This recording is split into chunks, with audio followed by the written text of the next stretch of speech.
Germany, spring 1945. The air hangs thick with the dust of a collapsing empire, settling over a small British prisoner of war camp somewhere in the Northern Territories, where pine forests meet flatlands scarred by war. Inside the compound's administrative barracks, a scene unfolds that will confound military bureaucracy for months to come. A British commander stands before a formation of German women prisoners of war. They are young, mostly in their 20s, dressed in the faded remnants of Wehrmacht auxiliary uniforms, the grey-blue tunics of Luftwaffe communications specialists, the earth-toned field jackets of Signal Corps clerks. Their faces carry that peculiar emptiness that comes not from hunger alone, but from the complete dissolution of certainty. The commander clears his throat, holding a clipboard with release orders freshly typed on military letterhead. "You are free to go," he announces in carefully practiced German. The words echo against wooden walls, then dissolve into silence. Not a single woman moves. Their eyes remain fixed on some invisible horizon beyond the commander's shoulder, or perhaps on nothing at all. The officer repeats himself louder this time, as if volume might break whatever spell holds them frozen. "You may return home." The camp is releasing all low-risk auxiliaries. Still, they stand motionless. The silence stretches, grows heavy, becomes its own presence in the room. One woman's shoulders begin to tremble. Another's eyes glisten, but no tears fall. They refuse to leave. This paradox, captives choosing captivity, will become one of the war's strange footnotes buried in administrative reports and the fading memories of confused Allied officers. Why would anyone refuse freedom? What transformation occurs in the human psyche when the world outside barbed wire becomes more terrifying than the world within? May 1945. Nazi Germany has ceased to exist as a political entity, yet its ghost haunts millions. Across the European theatre, Allied forces now hold between 8 and 11 million German prisoners of war, a logistical catastrophe, requiring the rapid construction of camps that sprawl across landscapes from Norway's fjords to Italy's Mediterranean coast. Among these millions are approximately 500,000 women female auxiliaries of the Wehrmacht Luftwaffe Kriegsmarine and the dreaded SS. They had served as radio operators, clerks, nurses, searchlight crews, and administrative staff, performing the unglamorous but essential work that kept the German military apparatus functioning until its final gasping collapse. These women had believed with the fervor that only propaganda and youth can inspire that they were serving something larger than themselves. The Bund Deutscher Modell had prepared them for service, discipline, and sacrifice. It had not prepared them for this standing in makeshift camps wearing enemy-issued shoes, eating from Allied stores, while beyond the wire their nation burned. Bombed cities reduced to jagged silhouettes of rubble. Fields stripped bare. Civilians hollow-eyed with hunger. The Soviet advance creating rivers of refugees flowing westward in desperate flight. For these women, freedom had become an abstraction more dangerous than confinement. When the war ended, not everyone wanted to go home. For some, captivity was safer than the world outside, a world that no longer made sense, where the ideological certainties of their youth had dissolved, like morning fog under harsh daylight, leaving only shame, hunger, and the terrible burden of complicity. The final weeks of April through early May 1945 represent not merely a military collapse, but a catastrophic systems failure across every dimension of German state infrastructure. When analyzing the fate of female auxiliaries within this disintegration, one must first understand the scale and complexity of their integration into the Wehrmacht apparatus. By 1945, approximately 450,000 to 500,000 women served in auxiliary capacities across all branches of the German armed forces, a figure representing roughly 2.7% of total military personnel, yet comprising up to 30% of certain specialized communications and administrative units. The Nachrichtenhelferinnen female signal auxiliaries operated within a sophisticated communications network that had until its collapse processed an estimated 8,000 encrypted messages daily across the European theatre. These women maintained switchboards, operated teleprinters, decoded routine signals, and managed the radio networks connecting increasingly isolated Wehrmacht units. Their technical training, often spanning 8 to 12 months at specialized schools like the Luftnachrichtenschule in Halle, had made them indispensable to military operations. Yet this very indispensability had placed them at forward positions when the collapse came. Consider the specific case of Luftwaffe Signals Battalion 352 stationed near Lübeck in Schleswig-Holstein during the final days. This unit comprised 147 women ranging in age from 19 to 32, supported by a skeleton crew of male officers and technicians. Their primary function involved coordinating air defense communications for northern Germany, a task that had become increasingly futile as Allied air supremacy eliminated meaningful Luftwaffe response capability. On May 2, 1945, as British Second Army units advanced through the region, the battalion received its final operational order: destroy all cryptographic materials and surrender to approaching forces. The chaos of surrender defied the orderly military protocols these women had been trained to execute. Wehrmacht standing orders designated female auxiliaries as non-combatants under Geneva Convention protections, yet the legal architecture of international law had never fully codified the status of women who wore military uniforms, operated military equipment, and lived within command structures. The ambiguity created profound anxiety. Intelligence reports filtering back from the Eastern Front described Soviet treatment of captured female auxiliaries, with terminology that ranged from harsh interrogation to documented instances of assault and summary execution. The statistical reality was grimmer still, of approximately 6,000 female auxiliaries captured by Soviet forces. Fewer than 40% returned to Germany by 1950, with unknown numbers perishing in transit camps, forced labor, or deliberate reprisals. This knowledge haunted every woman captured by Western forces. The Bund Deutsche Mädel, the female wing of the Hitler Youth, had conditioned an entire generation through systematic ideological indoctrination that emphasized duty, sacrifice, and unwavering loyalty to the Volksgemeinschaft. Yet this same conditioning had created a psychological rigidity that collapsed catastrophically when confronted with defeat. The BDM curriculum, which had enrolled over 5 million girls between 1933 and 1945, systematically replaced individual moral reasoning with collective obligation. When the collective dissolved, it left a void.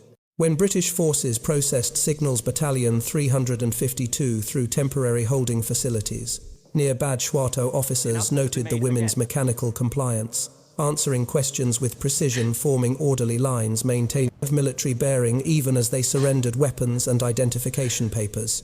Yet, beneath this surface discipline, medical personnel documented symptoms of what would later be categorized as acute stress reaction, trembling hands, inability to maintain eye contact, episodes of dissociation. One British medical officer recorded in his daily log, "They perform tasks with robotic efficiency while appearing emotionally evacuated, as though observing their own surrender from a great distance." The convoys that transported these women to more permanent detention facilities passed through landscapes of civilizational collapse, cities reduced to skeletal frameworks, refugee columns stretching for kilometers, the acrid smell of smoldering ruins mixing with spring wildflowers in grotesque juxtaposition. For many, the journey itself became a psychological breaking point, the moment when abstract defeat became tangibly real. The architecture of Allied prisoner detention evolved through iterative crisis management rather than premeditated design. British forces, anticipating perhaps 500,000 German POWs by war's end, instead confronted 3.6 million within their zone of occupation by June 1945, a 720% miscalculation that necessitated rapid infrastructural improvisation. The processing of female auxiliaries represented a particularly acute administrative challenge existing within what military legal advisors termed a definitional lacuna within Geneva Convention frameworks. The 1929 Geneva Convention relative to the treatment of prisoners of war contained 32 articles governing POW conditions, yet female combatants received mention only in Article 3's passing reference to women. Prisoners of war receiving treatment in all respects equal to male prisoners. The ambiguity centered on auxiliary status were Nachrichtenhelferinnen, who wore uniforms and served within military hierarchies, yet bore no weapons and held no combat roles, properly classified as prisoners of war or civilian internees. extinction carried profound operational implications. POWs fell under military jurisdiction with defined repatriation timelines, while civilian internees existed in bureaucratic limbo, their detention theoretically unlimited pending security clearances. British detention facilities near Münsterlager, which eventually housed approximately 47,000 German women, implemented a hybrid classification system that satisfied neither legal framework. Female auxiliaries underwent the standard POW processing sequence: identification, documentation, medical examination, including delousing with DDT powder, rank verification, and political affiliation screening through the Fragebogen questionnaire system. Yet their subsequent treatment diverged markedly from male POW protocols. Housed in segregated compounds surrounded by double wire fencing, they received identical caloric rations, 1550 calories daily, during the initial post-surrender period, later increased to 2000, yet remained excluded from organized labor details that provided male POWs with additional food allocations and outside contact. The psychological topology of captivity manifested through spatial organization and temporal structure. Camp layouts at facilities like Lager 17 near Bielefeld followed geometric precision. Rows of Nissen huts arranged in grids, central roll call squares, administrative buildings positioned for maximum surveillance visibility. This architectural determinism created what sociologists would later categorize as total institutions, environments where all aspects of life occurred under singular authority in immediate company of similarly situated individuals, according to strictly administered schedules.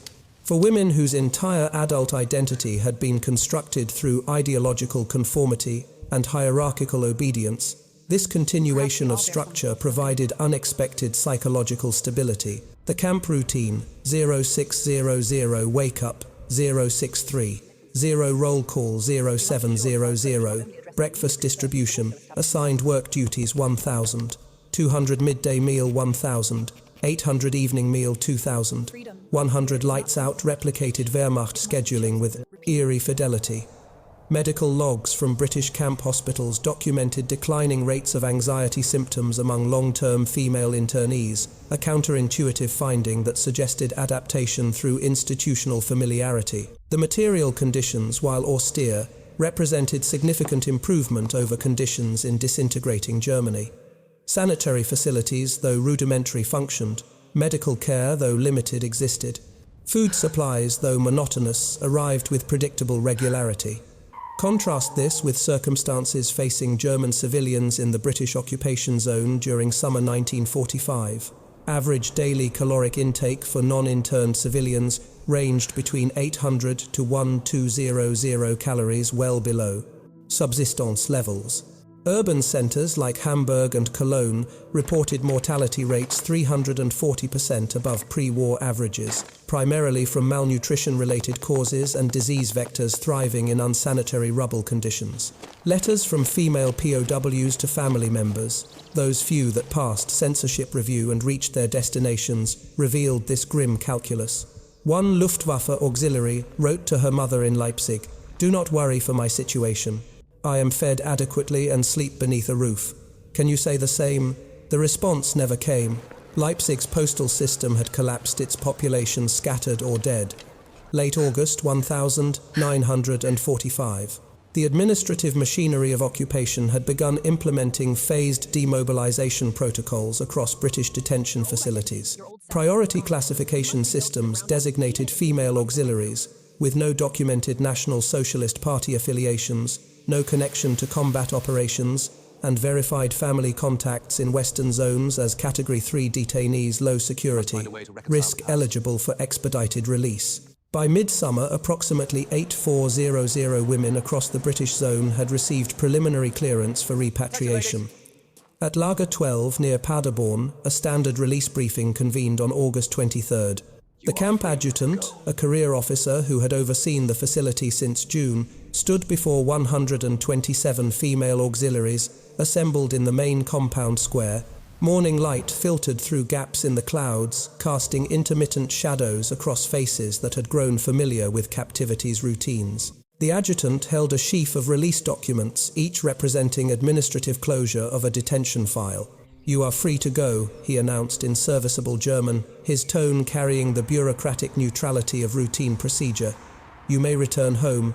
Transport will be arranged to your districts of origin within the British occupation zone. Those with families in Soviet zones will receive assistance through Red Cross repatriation channels." The silence that followed was not the brief pause of processing information. It stretched, deepened, became something palpable. None of the women moved.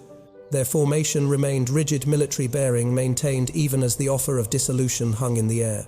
The adjutant exchanged glances with his subordinate officer, then repeated the announcement louder this time, as though volume might penetrate whatever barrier prevented comprehension.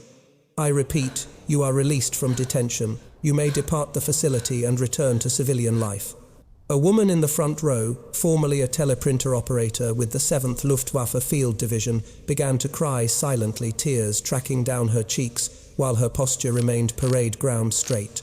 Another's hands trembled visibly at her sides. Several stared at the ground with such intensity they might have been trying to read something inscribed in the packed earth.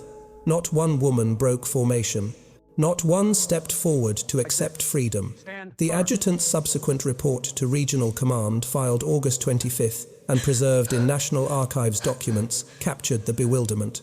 Despite clear authorization for release and repeated assurance of non-punitive repatriation, the majority of female auxiliaries declined to depart the facility. When questioned individually regarding their refusal, responses varied but clustered around several recurring themes. The interviews that followed revealed a psychological landscape more complex than simple fear. 23 women indicated their districts of origin now fell within Soviet occupation zones, where rumors, some verified, most amplified through repetition, suggested female auxiliary personnel faced automatic arrest on suspicion of war crimes collaboration. The mathematics of this fear were grounded in fragmentary reality. Approximately 15,000 German women had been detained by Soviet authorities, specifically for Wehrmacht auxiliary service, though distinguishing legitimate security concerns from punitive ideology proved impossible from within British compounds. 41 women reported having no surviving family members and no confirmed housing. Their cities, Cologne, Hamburg, Essen, Dortmund, existed now primarily as rubble fields with civilian populations living in cellars and makeshift shelters. The administrative fiction of return to district of origin collapsed when the district itself had ceased to exist as a functional community. What did repatriation mean when home was an address marking empty air above a bomb crater? 18 women, when pressed, articulated something more subtle: shame. They could not face civilians they had once served alongside, could not bear the questions about what they had done, what they had known, what they had been. The uniform had provided identity. Without it, they were complicit in something they lacked language to define. One former Luftwaffe clerk's statement recorded verbatim, "Inside these fences, I am still who I was. Outside, I am only what we did." The psychological mechanics of ideological collapse operate through identifiable stages that mirror with eerie precision the physiological cascades observed in acute trauma response. When examining the refusal phenomenon among female POWs, one confronts not merely individual decision-making, but systemic identity dissolution, the complete architectural failure of selfhood constructed entirely upon external frameworks. The Bund Deutsche Mädel indoctrination methodology, implemented across 3,4,000 local chapters between 1933 and 1945, represented a sophisticated psychological engineering project. Girls entering the organization at age 10 underwent progressive conditioning that systematically replaced family-centered moral reasoning with state-centered obligation.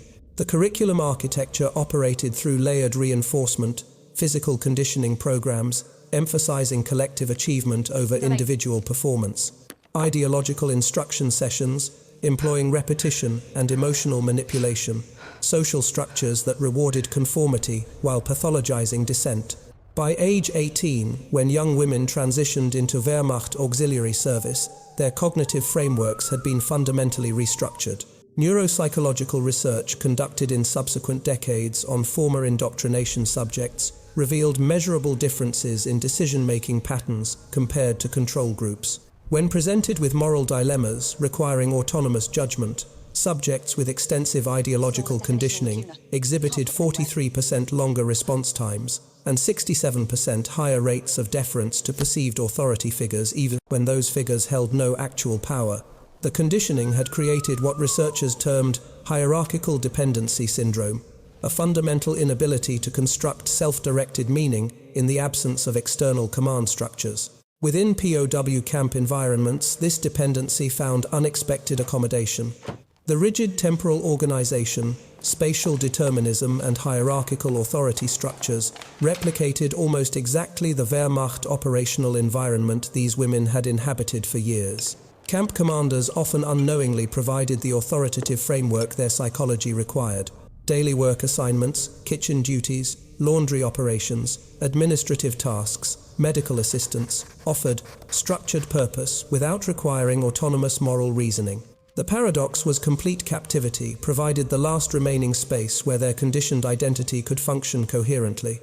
British medical officers documented this phenomenon with clinical precision. Dr. Margaret Thornton, civilian psychiatric consultant to POW Administration Command, conducted interviews with 78 female auxiliaries who refused release between August and October 1945. Her confidential report, declassified in 1982, identified 3 primary psychological profiles among refusal cases. Category Alpha: 32% of subjects exhibited acute anxiety symptoms when discussing repatriation, including elevated heart rate, averaging 118 BPM during interviews, versus 72 BPM baseline perspiration and dissociative episodes. These women articulated specific fears: Soviet capture, civilian retribution, starvation, that represented rational assessment of external conditions rather than psychological dysfunction.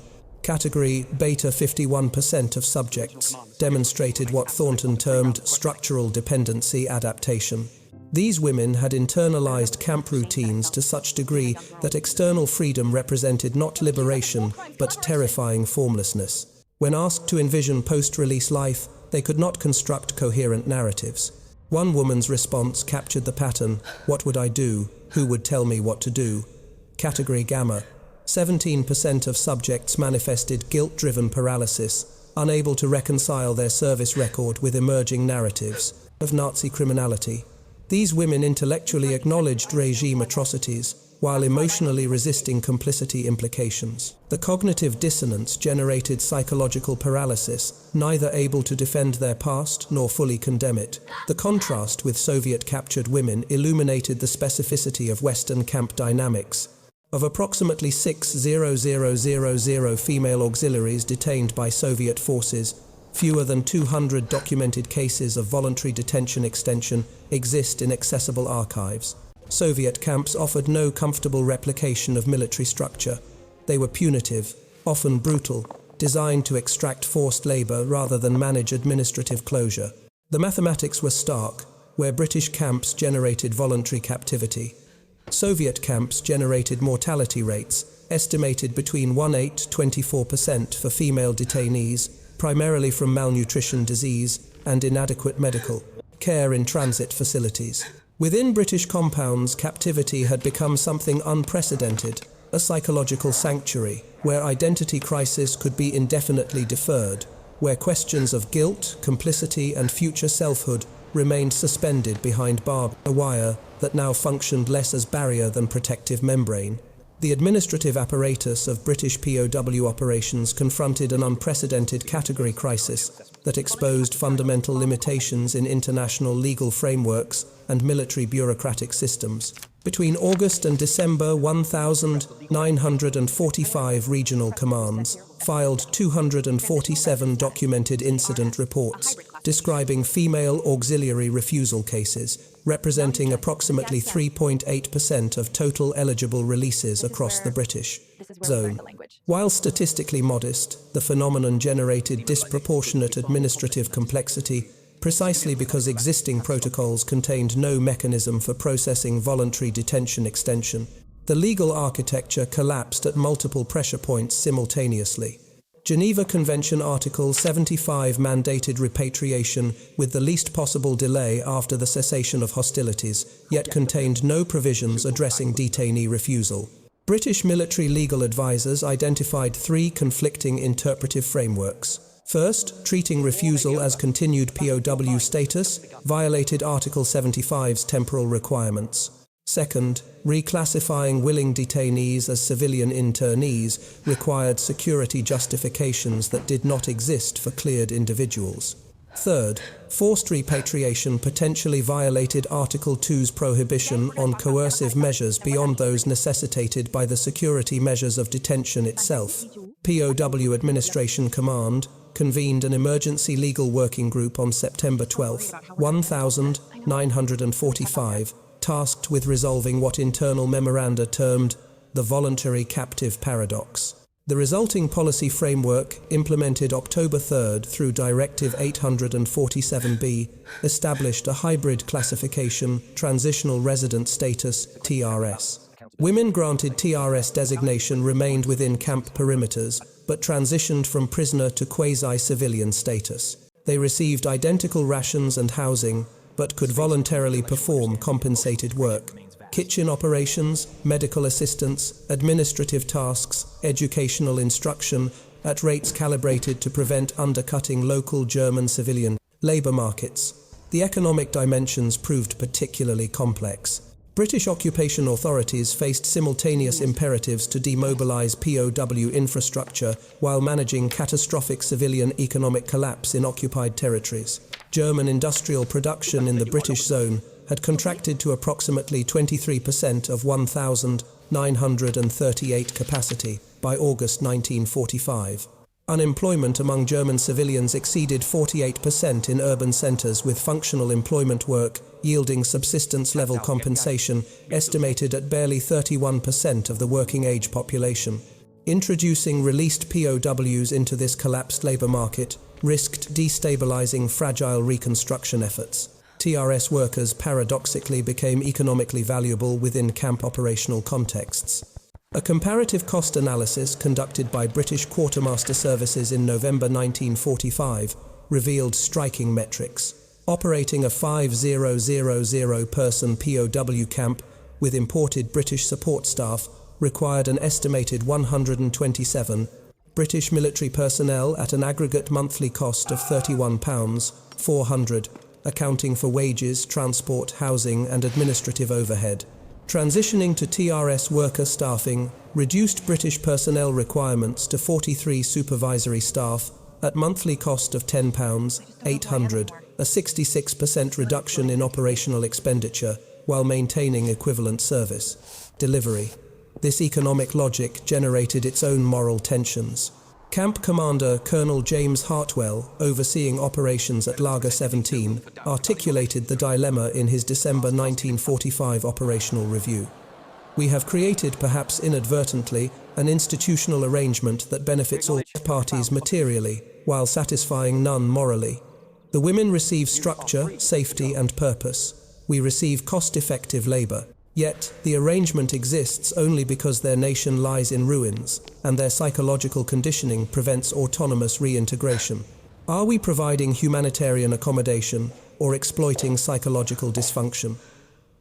The question received no satisfactory administrative answer. By January 1946, approximately 1,840 German women across the British zone had accepted TRS designation, representing 4.2% of remaining female detainees. A camp infrastructure that military planners had expected to dismantle by December 1945 instead persisted now. Housing populations that existed in legal and psychological limbo, neither prisoners nor free citizens, suspended in an institutional arrangement that international law had never contemplated, and military doctrine could not adequately categorize. The barbed wire that had once enforced captivity now marked boundaries of voluntary sanctuary, transforming from instrument of detention into symbol of something far more troubling, the failure of freedom itself to function as universal human aspiration. The denazification apparatus implemented across Allied occupation zones represented the most ambitious psychological re-engineering project in modern administrative history. British Education and Religious Affairs Branch operating under Control Commission for Germany Directive 54/1945, established systematic rehabilitation protocols targeting ideological reconditioning through structured curriculum intervention. Between November 1945 and August 1946, approximately 340,000 former Nazi Party members and auxiliary personnel underwent mandatory educational programming across 1247 designated facilities within the British zone. For female POWs transitioning through transitional resident status, these programs operated on compressed timelines with modified pedagogical methodologies. The curriculum architecture comprised 4 sequential modules, each representing approximately 40 instructional hours, delivered over 2-week periods.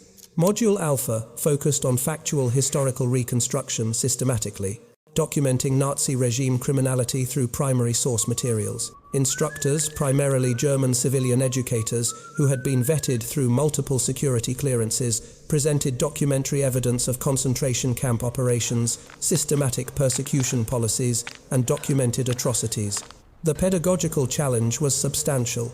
Students had been conditioned to dismiss such information as enemy propaganda for years.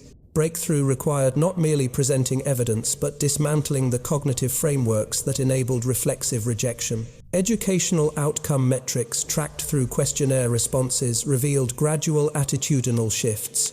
Initial sessions generated defensive resistance in approximately 78% of participants, manifesting as argumentative challenges to source authenticity or attempts to relativize criminal behavior through comparative references to Allied bombing campaigns.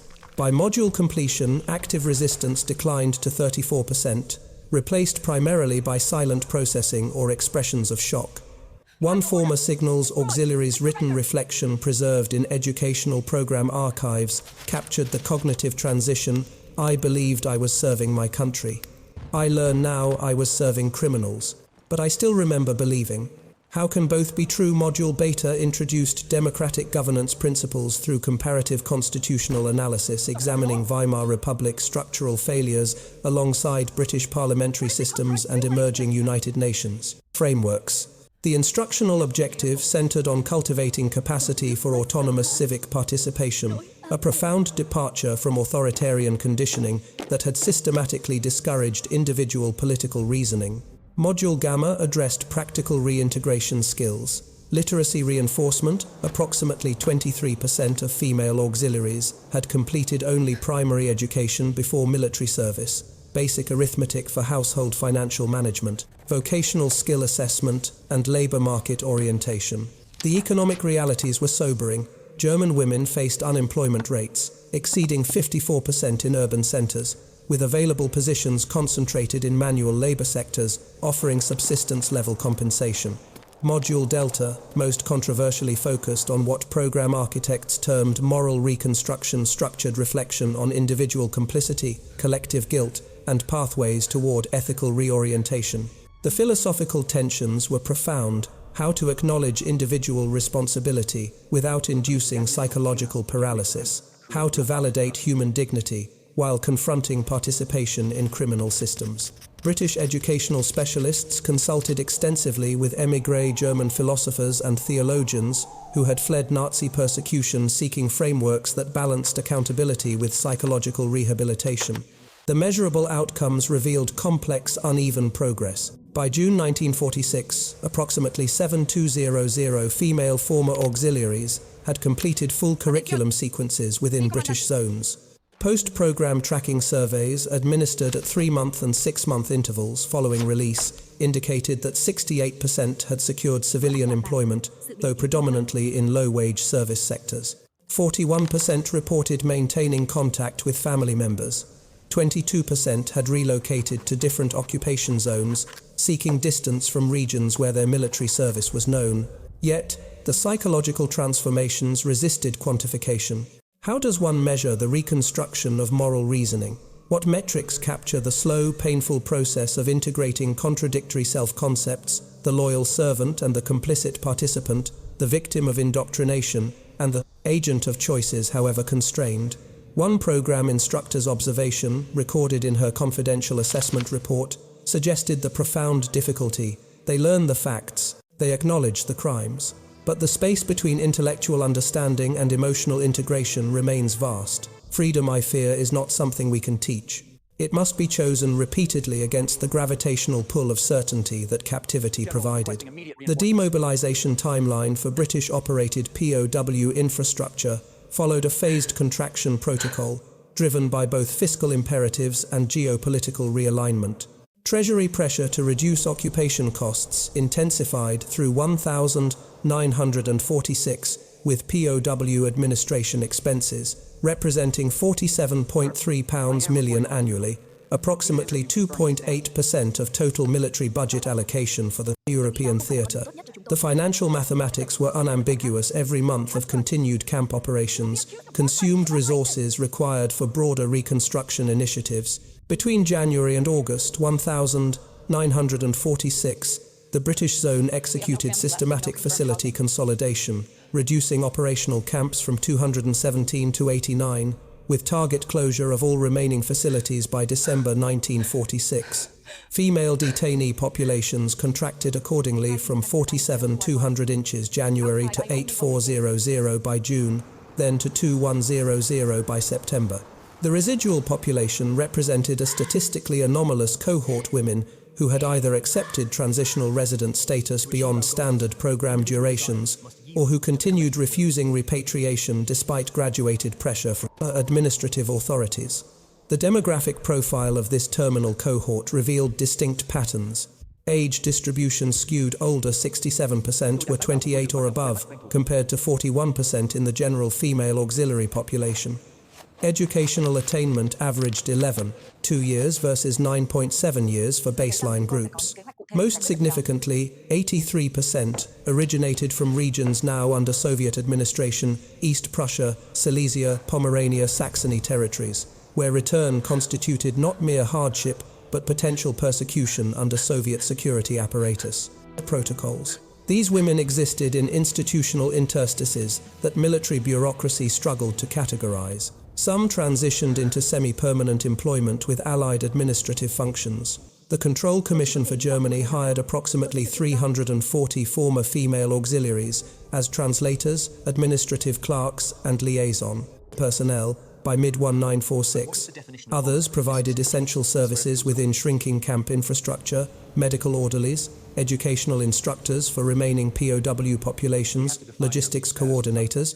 Their utility created perverse incentives against full demobilization. Camp commanders repeatedly delayed final closures when losing experienced TRS workers would compromise operational continuity. The individual trajectories resisted administrative standardization. Maria Schneider, name reconstructed from fragmentary records, age 32. Formerly a senior communications technician with Luftwaffe Communications Regiment 49, spent 23 months in British detention before accepting repatriation in March 1947. Her service record documented exceptional technical proficiency. She had managed encrypted communications networks requiring security clearance equivalent to officer-level access. Post-war, she initially refused release, citing fear of Soviet interrogation. Her unit had operated extensively on the Eastern Front during 1943 to 1944. She eventually accepted employment as civilian translator, with British intelligence units conducting denazification investigations, receiving monthly compensation of 180 Reichsmarks, roughly equivalent to skilled civilian labor rates, though paid in occupation currency with limited purchasing utility in collapsed German markets. By October 1946, only 847 women remained in British camps, 0.17% of peak female detention populations. Camp commanders filed increasingly urgent requests for policy clarification. Could remaining TRS residents be compelled to depart? The legal working group's final determination, issued November 18, 1946, essentially acknowledged defeat. Absent security justifications for continued detention and absent practical mechanisms for forced repatriation, remaining TRS residents may continue status indefinitely, pending voluntary departure or identification of viable relocation options. The final camp closures through 1,947 scattered these last residents across administrative categories. Some accepted displaced person status, entering the massive refugee management system, administering approximately 11 million displaced individuals across Allied zones. Others found marginal civilian employment in reconstruction sectors, where their organizational skills and literacy provided competitive advantage despite their compromised backgrounds. A handful simply disappeared from administrative records, neither formally released nor accounted for in closure documentation, existing in bureaucratic gaps where paper trails dissolved. The women who walked out in 1947, 2 full years after war's end, emerged into a Germany that had transformed beyond recognition, its political geography redrawn, its economic systems restructured, its moral landscape still contested and unresolved. The conceptual architecture of freedom, when examined through the lens of total ideological collapse, reveals itself as far more complex than simple absence of physical constraint. The female auxiliary refusal phenomenon exposed fundamental limitations in liberal democratic assumptions about human nature, specifically the presumption that rational actors universally prefer autonomy over structure, liberty over certainty, self-determination over externally imposed order. The statistical footprint of this phenomenon, while numerically modest, carries disproportionate analytical significance. Of approximately 5,000,000 women who served in Wehrmacht auxiliary capacities, British and American forces detained roughly 8,900 by June 1945. Within this population, documented refusal cases, instances where cleared individuals explicitly declined, offered release numbered between 3,200 and 4,100 across British zones alone.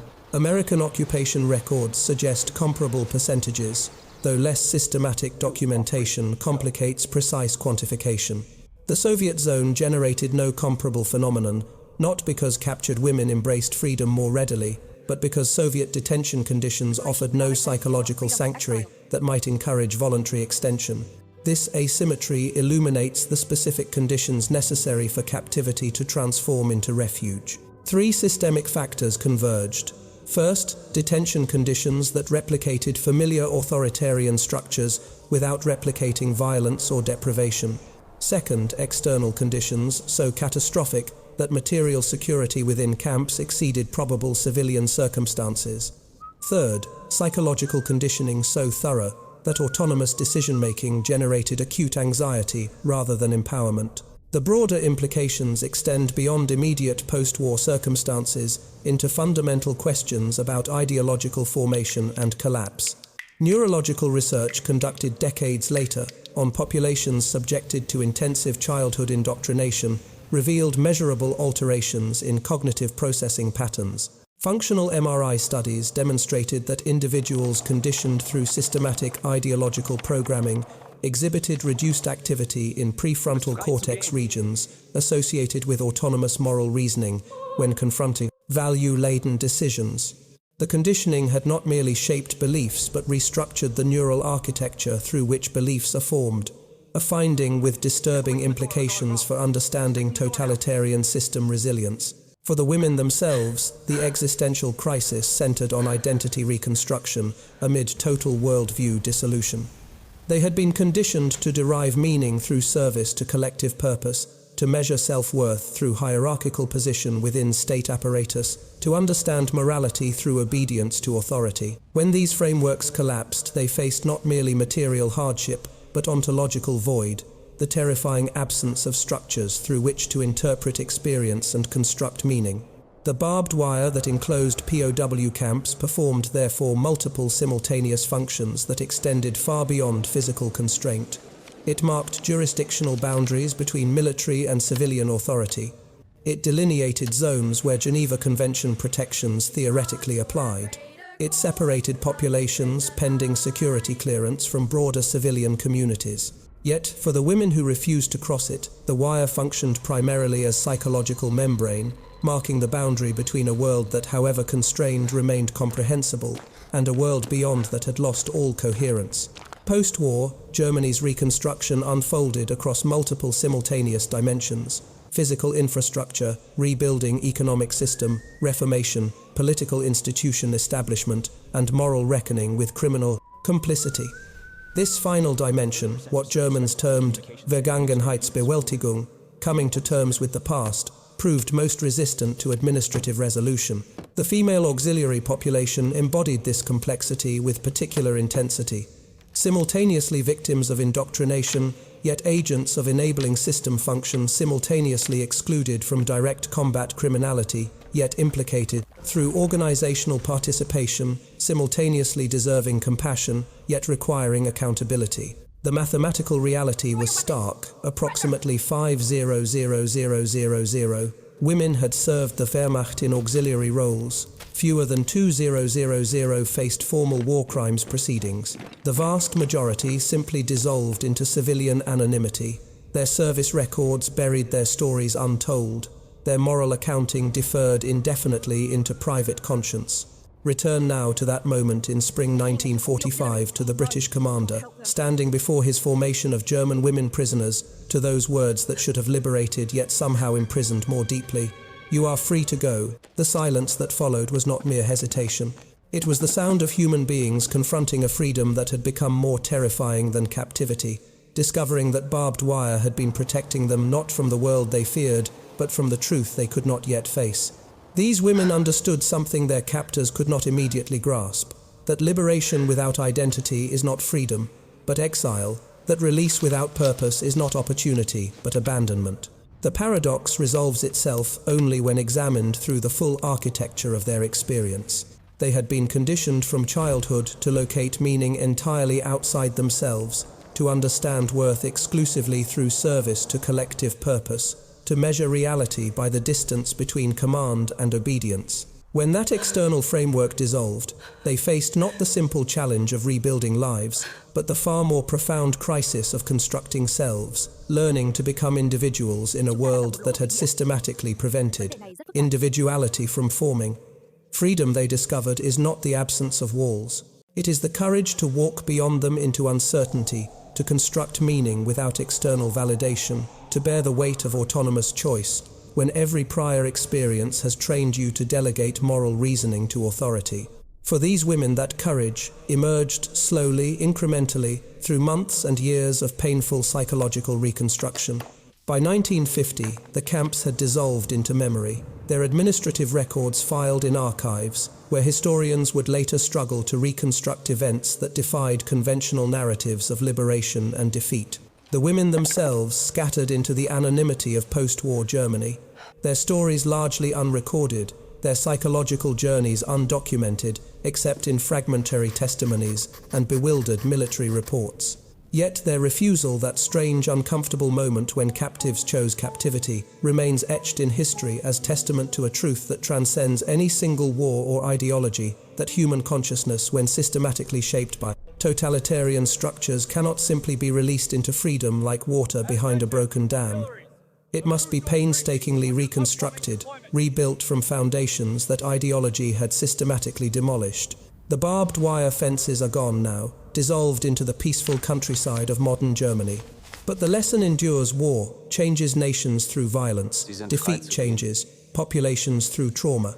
Yet sometimes the most profound transformations occur in the quiet spaces where mercy confronts the ruins of certainty, where enemies become reluctant architects of each other's psychological reconstruction, where freedom must be learned before it can be lived.